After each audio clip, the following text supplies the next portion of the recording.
Carles a fait une très bonne introduction à ce que je voudrais vous proposer, c'est-à-dire prendre en considération la culture, c'est-à-dire les pratiques sociales, comme moyen de décoder les formes bâties ou les formes urbaines, essayer d'évaluer s'il y a dans les formes urbaines et les formes bâties autant de différences qu'il peut y avoir dans les cultures. Alors pour ça, je vous propose un voyage dans l'espace, puisque on va parler d'une ville, Kirtipur, qui est dans la vallée de Katmandou, mais c'est un voyage dans le temps aussi, puisque le développement des sociétés nous ramène peu ou prou à une société de type médiéval pour les Occidentaux. Alors que dire de cette culture ? Elle est très différente de la nôtre, elle est très axée sur le sacré, c'est-à-dire que les gens pensent là-bas qu'il y a une relation très active et très forte entre le cosmos et l'homme.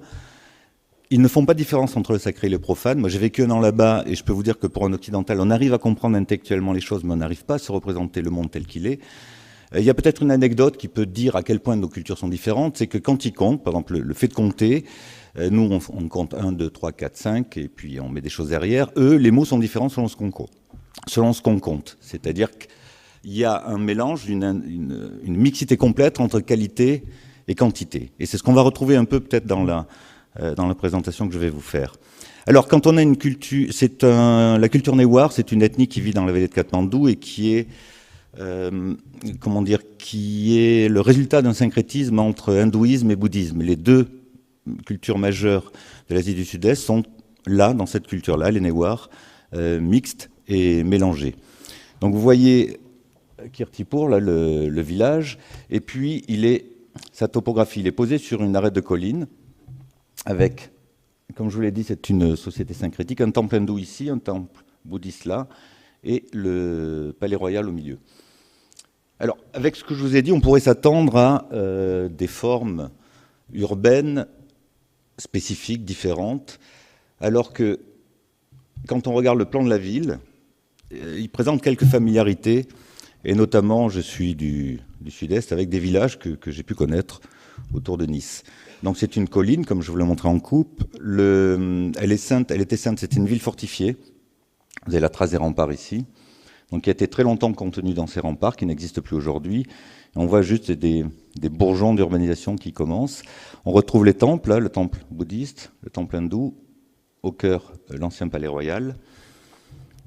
Et voilà, quelques images. Alors le support visuel sont vintage. J'ai fait cette étude il y a 30 ans, donc j'ai scanné les images, je vous les ai redonnées. Côté est, elle est très peu bâtie. On voit l'Himalaya au fond, la ville construite sur l'arrêt de colline. Et côté ouest, pour des raisons à la fois de pente et d'ensoleillement, elle est plus dense. Du point de vue des formes bâties, ou des bâtiments en tous les cas, on a une structure finalement à première vue très, très simple, avec des bâtiments qui s'alignent, vous le voyez très simplement, le long des rues, c'est-à-dire qu'il y a continuité de bâtiments le long des rues, comme ça, qui commence à se tracer, avec, comme je vous le disais, la pente raide ici, la pente plus douce, et une adaptation d'un système assez simple des rues avec une topo assez accidentée.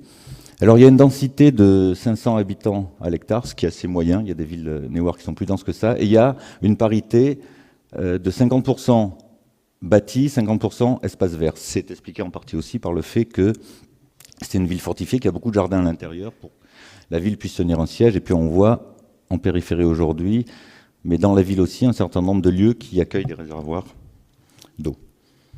Alors la maison.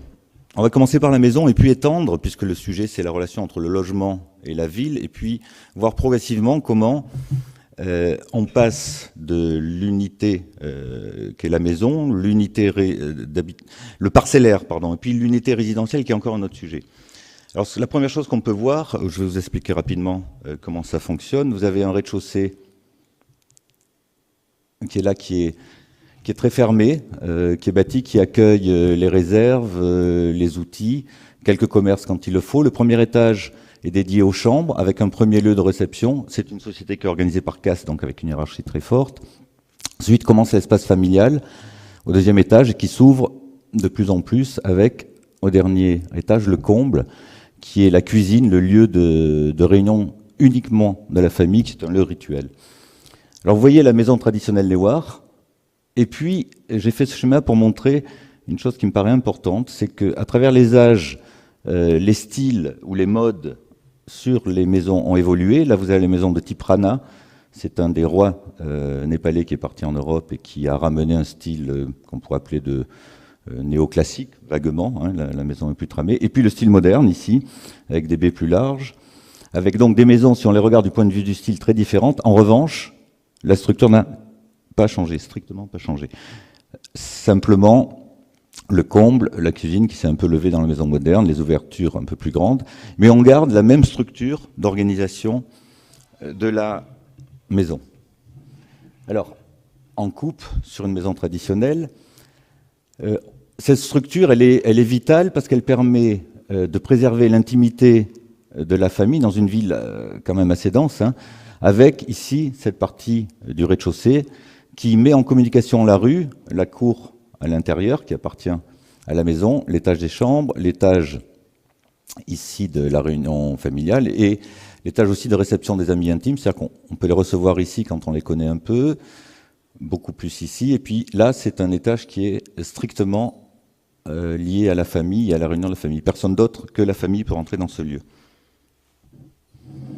Alors pourquoi cette organisation parce que la maison est un lieu de communication, comme je vous le disais, avec le cosmos, c'est-à-dire avec les puissances du sous-sol jusqu'au ciel, avec une association en parallèle avec les 4 plans de conscience qui structurent l'évolution de la spiritualité chez les hindous et chez les bouddhistes, enfin dans ce syncrétisme-là. Jusqu'à Mosca étant la libération. On voit que sur les zones de transition très fortes, on va le voir après, à chaque fois il y a des divinités. Ici c'est le lieu de l'impur, c'est-à-dire que tout le monde peut y accéder, y compris les animaux. L'espace familial commence ici, il est à la fois sanctifié et protégé par des divinités, et puis le lieu de communication avec le ciel est en haut. Alors bon, quand on voit les images, ça décale un peu plus effectivement.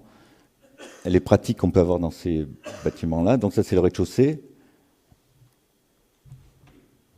Si ça marche, oui, l'étage avec les chambres. Trop vite. Voilà, ça c'est le lieu de réunion de la famille et des amis qui est ouvert. Alors il est ventilé, ça correspond aussi au climat. Hein. Les parties basses sont massives, elles permettent en hiver d'avoir une bonne inertie thermique et de vivre à peu près sans trop souffrir du froid, alors que l'été on est plutôt dans les étages supérieurs qui sont ventilés jusqu'au comble qui est tout à fait ouvert. Alors, cette structure, je vous l'ai dit, est tellement importante que sous l'effet de la modernité, ou disons de l'ère contemporaine, il y a dans les familles un besoin de séparation entre les enfants quand le père meurt. Certains enfants veulent leur autonomie, et on voit apparaître, ici notamment, la maison familiale d'origine centrée autour de ses ancêtres étant là, on voit apparaître des unités très fines, mais encore une fois qui reprennent toujours la même structure. Il est impossible pour un Néouar de se séparer de cette structure, et cette organisation symbolique et pratique aussi, hein, puisqu'on ne peut pas mélanger les deux chez eux, avec donc ce patchwork où on voit que se divisent petit à petit les grandes unités familiales, mais ça reste toujours le lieu et les divinités restent communes. Hein, ça reste quand même le lieu de la famille réunie autour de ses ancêtres avec un peu plus d'intimité. Alors la maison étudiée, voilà, elle était là. Ensuite, on s'est intéressé à la parcelle. C'est-à-dire que les cœurs d'îlots sont verts, plantés, avec cernés par des murs, une cour où peuvent se dérouler un certain nombre d'activités, et puis le jardin à l'arrière, qui est très souvent un jardin potager planté. Voilà, ça donne des rues denses et puis des cœurs d'îlots, bien que ce ne soit pas vraiment des îlots, qui sont très verts. Voilà, l'enchaînement des maisons avec les murs séparatifs. Les processus de densification, parce que la ville se densifie sur elle-même, sont assez simples. Ils sont composés autour de 2 principes qui sont très classiques. Vous voyez que quand on regarde les formes, on est très proche de ce qu'on connaît en Europe. Hein. Donc la densification en L ou par cour centrale, qu'on appelle le chox. C'est souvent sur des parcelles plus grandes, avec des castes plus élevées, et qui leur permet par la cour centrale d'avoir un espace privé un peu plus grand pour une famille élargie. Alors les rues, Voilà, elles sont là encore, hormis le côté pittoresque des façades, continuité bâtie, et puis ensuite, bon, les rues avec, on peut juste remarquer le podium ici. Oui, j'ai oublié de vous dire que dans la coupe, les bâtiments sont montés sur des podiums, et ça c'est un indice de la différence qu'ils font dans l'appréciation du vide. La maison commence ici, elle commence pas à la porte, elle commence symboliquement ici, à la limite de retombée des eaux de pluie. Donc là, on commence à avoir un indice avec juste cette symbolique. Et dans la pratique, c'est très présent. Et vous pouvez pas marcher là simplement sans connaître les gens, alors qu'on peut marcher dans la rue de façon tout à fait naturelle. Donc on commence à voir que ce vide se structure à partir d'autres usages et d'autres manières de voir les choses. Si ça marche, oui. Alors c'est une ville de 15 000 habitants, donc il y a les activités commerciales qui s'y déroulent. Les activités rituelles qui sont très très importantes, les fêtes religieuses. Pour les Néouars, ces fêtes religieuses, elles consistent à réactiver les énergies. Pour eux, la matière contient des énergies. Et la ville aussi, elle réactive les énergies entre les diverses communautés. Donc il y en a très régulièrement et qui permettent d'unifier la ville et de réduire les tensions entre castes et entre communautés. Là, c'est oui, d'ailleurs un petit mot. Là, c'est la fête du laquais. C'est-à-dire que de la même manière qu'on a des systèmes d'ordures, de récoltage des ordures, ils ont des pierres qu'ils appellent choix-sois-long, où on vient déposer, selon des rituels particuliers, les mauvaises énergies quand on est malade. Il y en a à l'intérieur de la ville, disposées dans chaque quartier. Et une fois par an, le masque que vous voyez, le type qui s'appelle le laquais, avec son masque qui est en premier plan, vient récupérer toutes ces mauvaises énergies et les mettre en dehors de la ville, dans une pierre qui sera purifiée avec des rituels compliqués, complexes. Alors, devant, donc la limite de la maison, c'est le podium, vous le voyez, et puis devant, surtout en hiver, déborde un certain nombre d'activités. Là, c'est la toilette, laver le linge. Il y a pas mal d'artisans qui tissent, qui font des tissus à Kirtipour, donc on peut aussi se mettre là. Elle est à la limite, elle est chez elle, hein, encore. Dans le sens où, je pourrais le dire, parce qu'il n'y a pas vous allez voir qu'il n'y a pas de différence entre public et privé, ils n'ont pas de mots pour ça. À la saison des pluies, on peut aussi sécher ou aérer le grain. Et puis, alors il y a un fait très étonnant, et vous voyez l'hyperdensité qu'il peut y avoir dans les rues à un certain moment, c'est que ce village, tel que vous l'avez vu, en fait, est le siège d'exploitation agricole. Le village est entouré de champs de riz essentiellement, et on a des exploitations agricoles en milieu urbain. C'est un mixte tout à fait étonnant, hein, parce que les fermes, bon, on les connaît en Europe, elles sont dehors, alors que là, elles sont en centre-ville.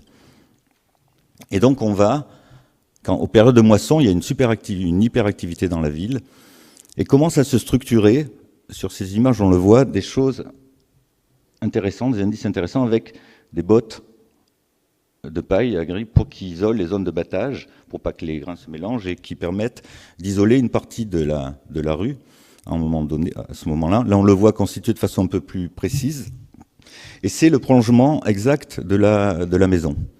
Voilà, là, vous voyez très clairement, vous voyez que ça correspond à l'unité du bâtiment, et ça empiète sur la rue. Alors, ça, c'est un fait important. C'est-à-dire que ce qu'on considère au premier regard comme un espace public, hein, c'est-à-dire les catégories qu'on connaît ici, qui sont publiques, semi-publiques ou privées, là, elles ont tout à fait une autre définition. C'est-à-dire que cette aire qui est devant la maison, ici, peut être à la fois publique et privée. C'est-à-dire que les gens peuvent l'utiliser pendant les récoltes, quand il y a un mariage, quand il y a une réception, quelle qu'elle soit, qui ne peut pas accueillir les gens à l'intérieur de la maison, il y a un débordement dans la rue, et à ce moment-là, ce bout de rue devient privé.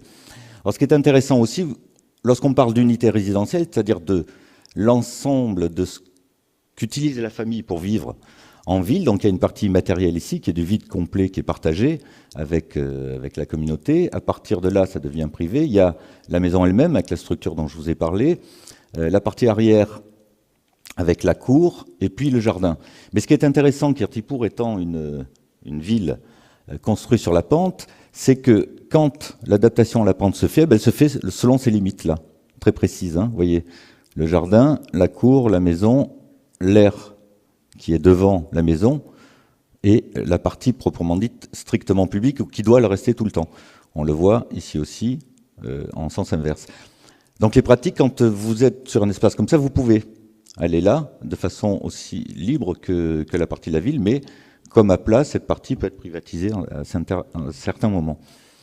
Donc on a une organisation. Alors oui, juste un point.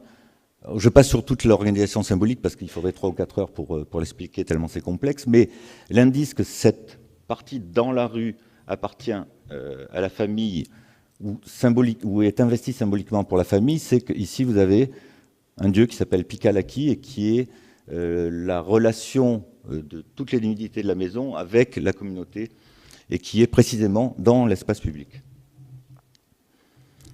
Alors on aboutit à un système assez simple finalement, c'est que dans l'organisation verticale, ici, on va vers la spécificité, vers l'unité. Hein, là c'est le temple, on pourrait dire que c'est le temple de la famille, puis progressivement, selon les castes et selon le degré d'intimité avec les gens, on peut monter dans la maison, et après, à partir de ce lieu, ici, on n'est plus soumis aux règles du pur, qui sont des règles très strictes. Le lieu est considéré comme impur, ça ne veut pas dire sacré, hein, mais qui peut être mixte. Et là, on a la multiplicité. C'est-à-dire que quand l'unité sacrée de la maison va toucher le lieu de la collectivité et des échanges, eh bien, on a des lieux protéiformes, c'est beaucoup plus souple, et on peut arriver jusqu'à coloniser la rue ou s'en servir. Alors, pour essayer de comprendre la structure urbaine, quand on se balade à Kirtipur, on voit des rues, on voit des places, on se dit, bon, ben voilà, c'est organisé un peu comme ici. On a étudié 2 zones. Une zone où il y a assez peu de paysans, c'est une zone où il y a beaucoup de prêtres bouddhistes et d'astrologues hindous. Donc vous voyez là une vue. Donc c'est une rue assez large, mais sans plus. Il existe quand même la question de l'unité résidentielle, hein. Il y a des temples. Voilà, en plan, ça donne ça. Donc le système simple d'unité résidentielle, vous le retrouvez ici, très simplement. Je vais prendre l'exemple le plus simple, hein, avec le jardin, la maison, et puis les aires qui sont devant. Il y a des légères différences de revêtement de sol. Donc on peut arriver à identifier à peu près ce qu'ils appellent le passage du roi, c'est-à-dire l'endroit où on doit, effectivement, pour des raisons évidentes, ne rien disposer, et puis les aires devant la maison qui appartiennent aux maisons. On voit aussi que le système de densification qui est très simple, hein, toute la ville se résume aux 3 images que je vous ai montrées, l'unité d'habitation, formation en L ou formation avec, j'ai poussé le micro, avec une cour intérieure. Ces cours intérieures peuvent aussi recevoir des temples, et là c'est la communauté des prêtres bouddhistes, donc c'est une sorte de monastère urbain qui est organisé, mais à partir du même mode de densification.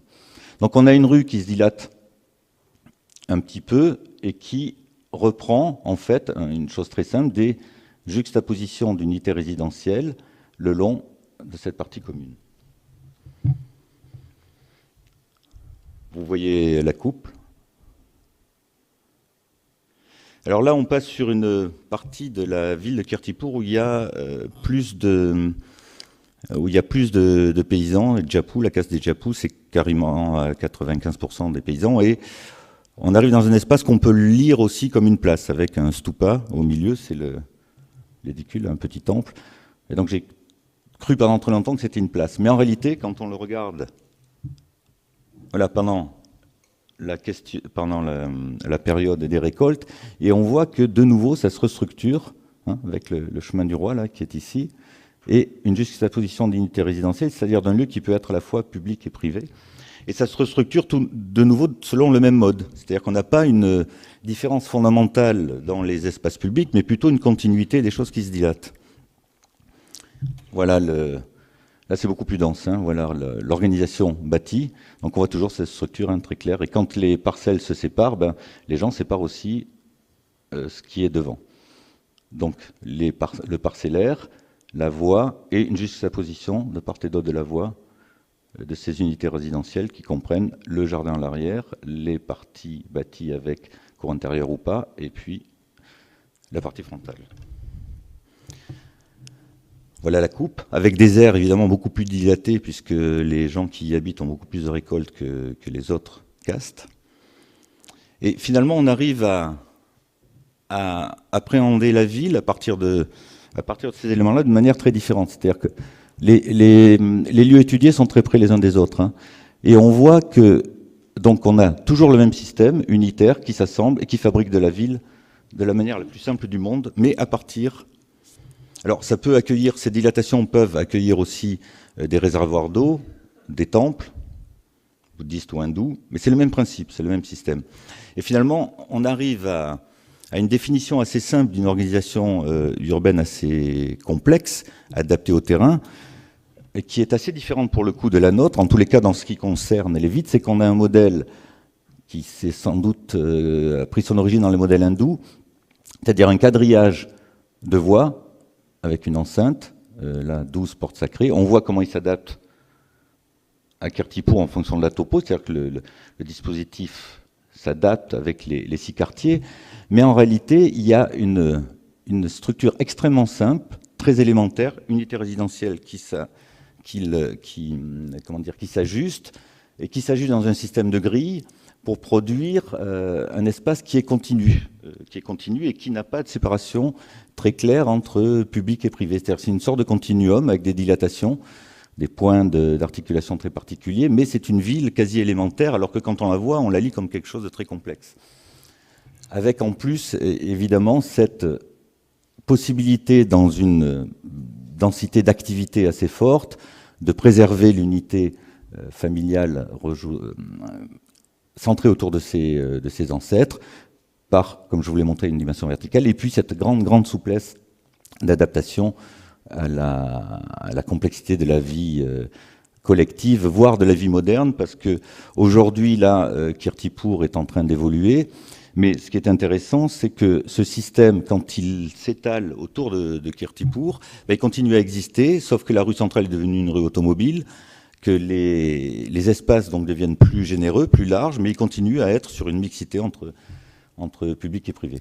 Voilà, j'en ai fini avec les Neouars de Kirtipur, mais simplement pour dire et pour mettre au cœur de la question du logement cette capacité que peuvent avoir les gens d'investir des formes finalement assez traditionnelles. Parce que ce qui m'a étonné au bout de toutes ces études, c'est quand on regarde la ville, encore une fois, si on n'en connaît pas les usages, elle nous paraît, ça n'a pas inventé la poudre. Et en revanche, il y a quand même un usage très très différent de ce qu'on peut vivre en Occident. Je vous remercie.